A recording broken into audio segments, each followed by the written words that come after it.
Welcome to the lecture about domestic violence. This is part 1 of 4. Domestic violence has been referred to in a variety of ways. We can call it simple domestic violence, we can call it intimate partner violence, family violence, or relationship violence. But the bottom line is the violence that occurs is between two people who, or used to be, in an intimate relationship. There are a variety of types of violence. Physical violence is the easiest for us to detect because it leaves bruises, scratches, burns. It comes in the form of being hit with a fist, with a belt, or any other type of object. It can be a gunshot wound, it can be a stabbing, it can be pulling the hair, and sometimes pulling the hair out by the roots. It can be kicking. Whatever it is, it can be very brutal.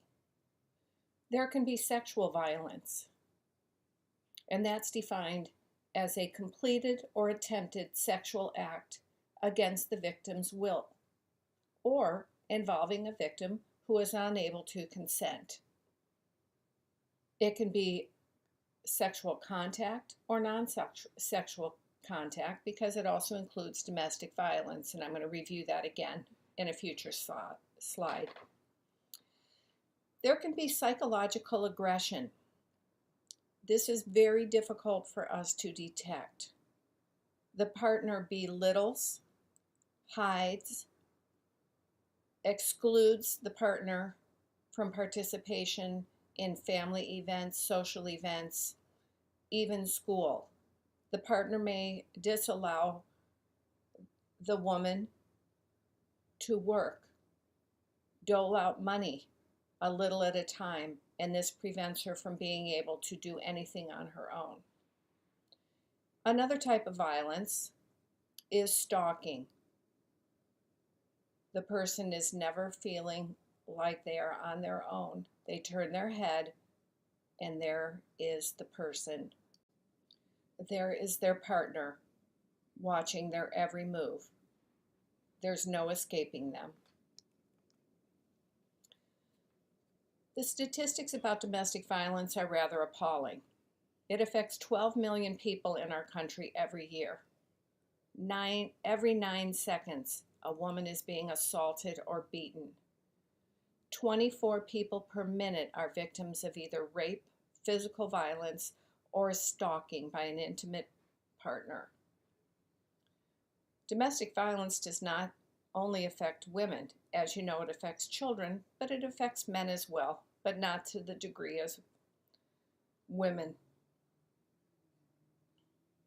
15% of women and 4% of men have been injured due to a domestic violence event.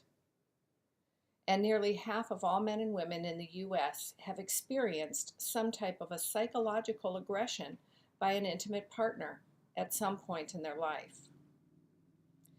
Females aged 18 to 34 experience the highest rates of intimate partner violence, but only 34% of victims ever present to us as healthcare providers for treatment of the injuries or for assistance. So once again, here is our definition of sexual violence. So once again, the victim did not provide consent.